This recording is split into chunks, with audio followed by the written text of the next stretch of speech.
Et bonjour, disclaimer, je ne parlerai pas des Panini Big News aujourd'hui. Alors peut-être un chouïa une fois de temps en temps pour expliquer qu'il y a des trucs qui débarquent. Mais ce sera la semaine prochaine. Hein. La semaine prochaine, sans doute la vidéo de mardi et la vidéo de jeudi seront dédiées aux Panini Big News. Désolé pour les fans de DC Comics. Il faut dire que DC Comics, il n'y en a pas beaucoup en ce moment. On va revenir là-dessus. Parlons des sorties comics. On va parler sorties comics là, de cette semaine. Et on va parler aussi un petit peu de manga, parce que mine de rien, j'ai une pile de manga là à côté, et je vais vous en parler un tout petit peu pour les fans de manga. Et régalez-vous. Pour ceux qui n'aiment pas les mangas, bah vous arrêterez au milieu de la vidéo, je pense. Hein, voilà. Alors, qu'est-ce qui est sorti cette semaine? Des trucs exceptionnels chez Panini, c'est complètement fou. Déjà, Fall of a House of X, Rise of a House of X, of 10, of je sais quoi, je sais pas quoi. Les deux premiers numéros sont sortis. Voilà, les deux premiers numéros, numéro 1, numéro 2. Incroyable. Dans le numéro 1, on a donc Fall of a House of X numéro 1, Rise of the Powers of 10 numéro 1, Wolverine 41, X-Men 30 et Cable numéro 1. Voilà.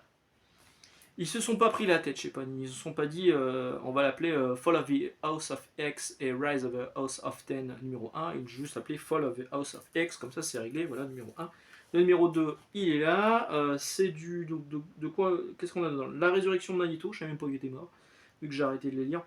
X-Force 48, Dead X-Men, ah bon, ils sont morts. Numéro 1, Wolverine 42, X-Men 31, voilà.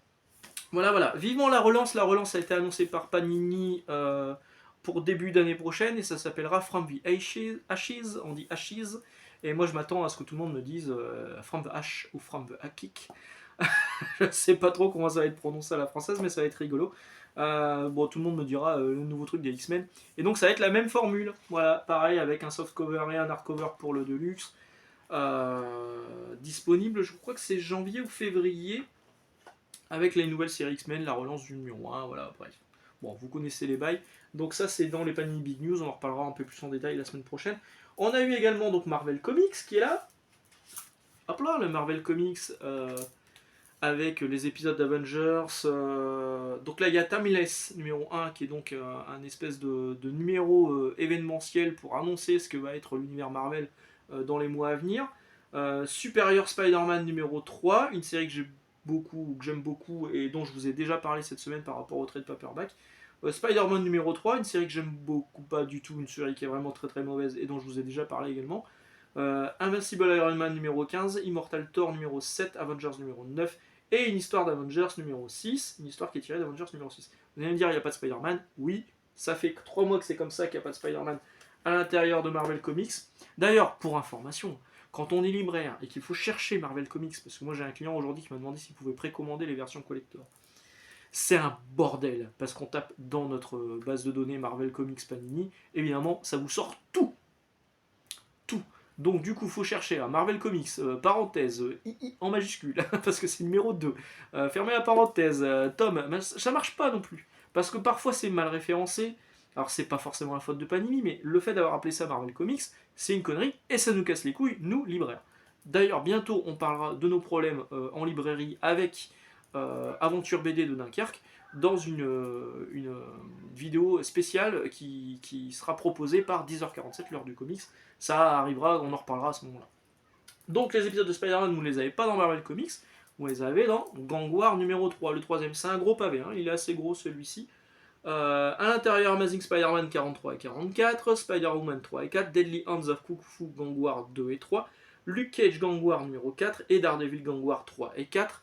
Donc Spider-Man et tous les tie-ins de Gang War, c'était la promesse faite par Panini dans ces numéros-là, sauf que, cette semaine est également sorti Miles Morales, le nouveau tome, je crois que c'est le numéro 4, Miles Morales Spider-Man du coup, et ce sont les épisodes en lien avec Gang War. Donc les épisodes en lien avec Gang War de Miles Morales, vous les avez pas dans le fascicule Gang War, vous les avez dans un 100% Marvel, Miles Morales.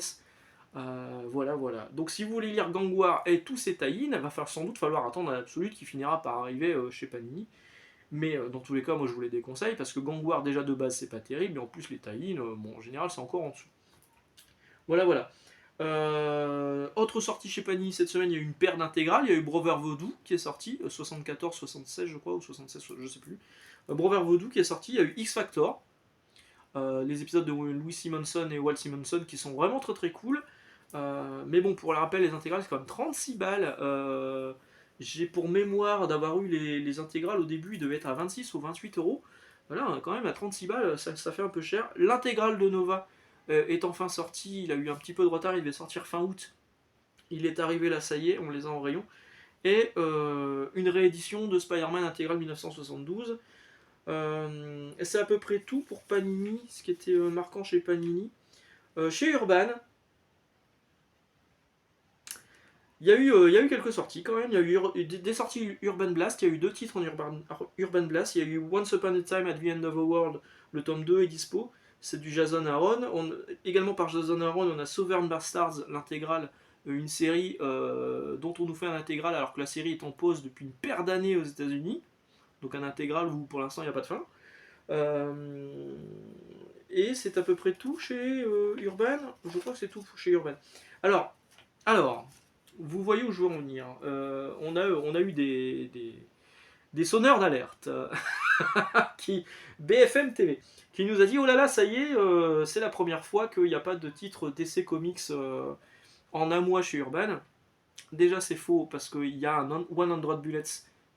C'est chez Vertigo, c'est pas du super-héros, mais c'est du DC Comics. Ça sort d'ailleurs dans la collection DC Black Label, c'est une réédition chez Urban et ça sort le 27 septembre, hein, donc finalement il y a quand même quelque chose. Et en plus, on a le Batman Day. Donc des titres de Joker, on en a eu pas mal pour la sortie du film, dont des nouveautés. Et c'était justement la semaine dernière. Et on a aussi le Batman Day là qui va débarquer. Donc dire que Urban abandonne la licence DC, pardon mais non. Pardon mais non. Effectivement, il y a peu de titres. Il y a peu de titres, mais il y a des titres à venir. Il y a quand même des titres à venir. Si on prend ne serait-ce que le mois d'octobre, on a 6 titres chez DC qui vont débarquer. Il y a du Batman, il y a du Harley, une nouvelle édition d'Harley. Il y a du Créature Commando Frankenstein, c'est Créature Commando quand même. En novembre, on a également 6 titres DC Comics. Dawn of Green Lantern, Dawn of Superman, Wonder Woman hors la loi numéro 2, Pingouin numéro 2. Ah ouais, on sent que Urban est en train de réduire la voilure sur...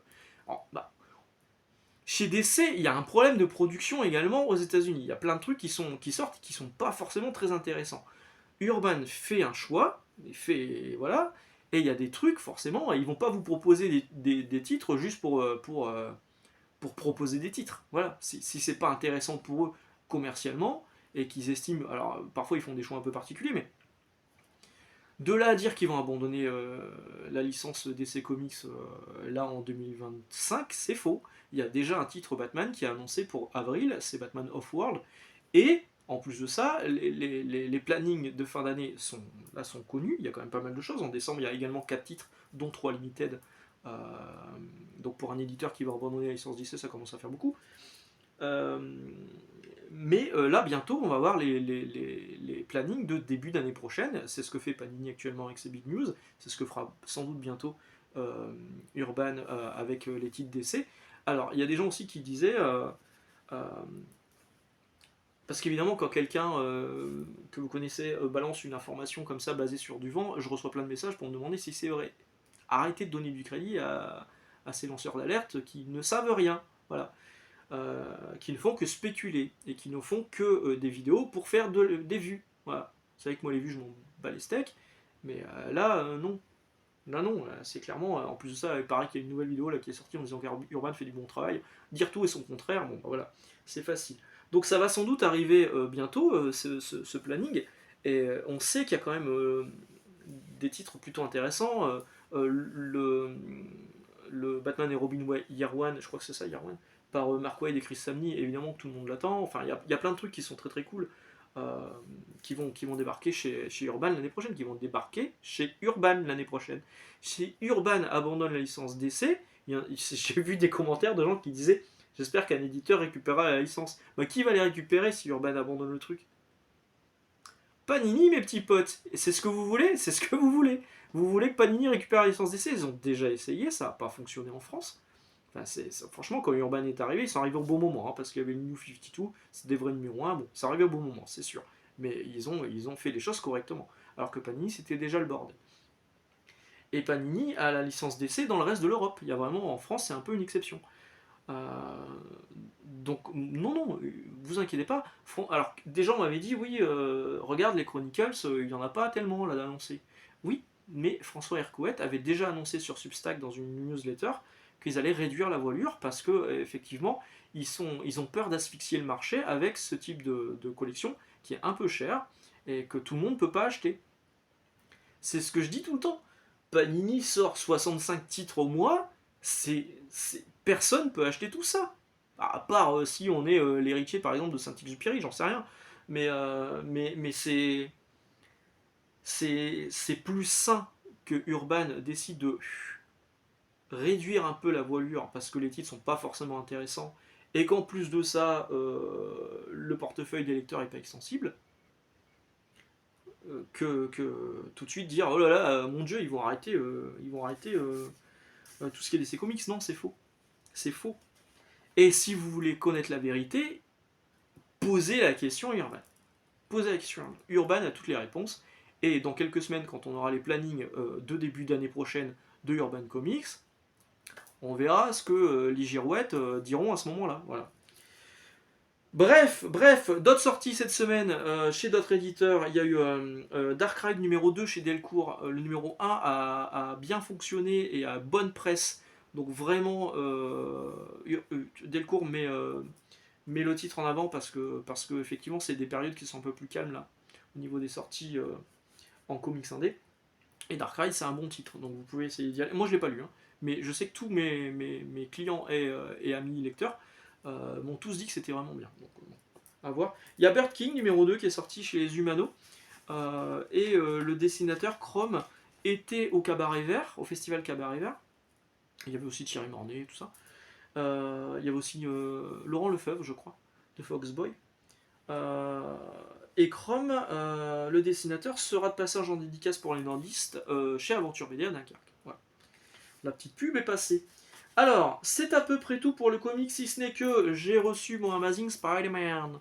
Mon trade paperback, parce que je l'ai fait en anglais, moi, ceux-là. Le 10e trade paperback, j'attends la relance par Joe Kelly, mais avec une certaine appréhension aussi. Couverture de John Romita Jr., il n'est pas du tout au dessin à l'intérieur. On a du Carmen Carnero, on a du Todd Knock. Alors, Todd Knock, c'est bien. Alors, s'il y a un tout petit peu de John Romita Jr., mais bon, pas des masses. Et par contre, c'est toujours Joseph Wells. Bon, bah voilà quoi. Todd Knock, c'est cool, hein. Moi, j'aime bien Todd Knock. Hein. Il est cool son Spider-Man. Les personnages sont cool. Enfin, moi, j'aime bien. Voilà, moi, j'aime bien.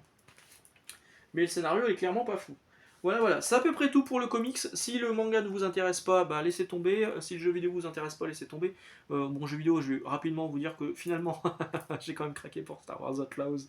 Parce que je suis un boulet et je l'ai trouvé à 45 balles, donc je l'ai pris. Le truc était sans doute tombé d'un camion, bravo. Ouais, je sais, j'ai le premier à me plaindre et puis en fait, je l'ai acheté comme un boulet. Bref. Et Astrobot que j'ai acheté, qui pour l'instant me laisse un peu dubitatif. Alors c'est hyper bien, c'est joli, mais c'est pas une grosse claque graphique non plus, comme a pu être la Ratchet & Clank quand il est sorti. Et c'est très déjà joué en fait, si vous avez joué à Astro's Playroom, c'est Astro's Playroom, c'est le même jeu, pareil. Mais bon, c'est cool. Voilà, je l'ai pris. En manga, cette semaine, qu'est-ce qu'on a eu? On a eu Goku Rakugai, alors c'était sorti déjà il y a quelques semaines, mais la semaine dernière, le tome 2. Là en ce moment, on vous offre une petite tablette de prière. Et oui, à l'image de Goku Rakugai. Le tome 2, j'en ai encore, et le tome 1, j'en ai plus. C'est parti assez vite. Je sais pas pourquoi, j'ai regardé s'il n'y avait pas un animé, il n'y a pas d'animé. Il n'y a que 4 tomes pour l'instant disponibles au Japon, là on est au tome 2 en France. On a ça qui est sorti improbable chez Mangetsu, dans leur nouvelle collection Koten. Alors il y a un autre titre de Momoko Sakura qui sortira aussi un peu plus tard. Là c'est Chibi Maruko-chan. C'est fou que ça sorte parce que... Voilà. Parce que c'est assez verbeux, mais c'est surtout assez atypique. C'est l'histoire d'une jeune fille, d'une petite fille, euh, dans le Japon des années, je crois que c'est les années 80. Enfin, c'est pas forcément moderne, mais du coup, c'est hyper original. Et si on veut connaître un petit peu cette époque du Japon, c'est hyper intéressant à lire. Parce qu'en plus, c'est vu par cette petite fille, et en plus, c'est drôle. Donc ça, c'est cool. C'est cool.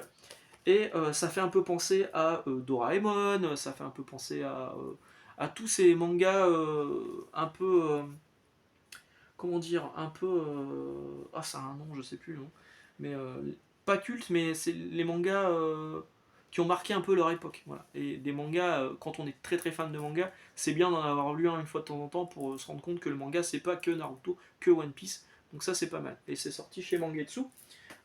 Toujours chez Mangetsu, il y a eu ça. Rooster Fighter, c'est excellent, hein. Ça je vous en ai déjà parlé, c'est un coq badass avec des abdos qui est obsédé sexuel, qui veut se taper toutes les poulettes qui passent, et qui en plus de ça combat des kaiju, des monstres géants. Je peux pas vous le vendre mieux que ça. Franchement, c'est hyper bien dessiné, c'est hyper cool. C'est un truc que je recommande et que moi j'achète dès que ça sort parce que vraiment je trouve ça très très bien. C'est un poulet quoi, c'est un poulet badass contre des kaiju. Comment vous le vendez mieux que ça? Donc, et il y a encore un truc que j'ai chez Mongetsu et c'est ça. Ace of Diamond. Alors je l'ai lu un tout petit peu en avant celui-ci, c'est un gros volume, hein. C'est un manga sur le baseball qui a plutôt bonne réputation. Je me suis pas encore plongé dedans, mais alors, déjà le dessin il est vraiment cool. Et on me l'a vendu comme le slam dunk du baseball. Bon, on verra. On va pas trop non plus s'affoler, mais bon, je vais le lire et on verra ce que ça va donner. Donc c'est tout pour Mangetsu, mais par contre il y a d'autres gros trucs qui sont sortis. Alors le nouveau Dandadan que j'ai pas encore ouvert, derrière on vous file Kill Blue, le premier chapitre. Kill Blue je l'ai lu, je l'ai lu en service presse, j'ai trouvé ça vraiment pas mal.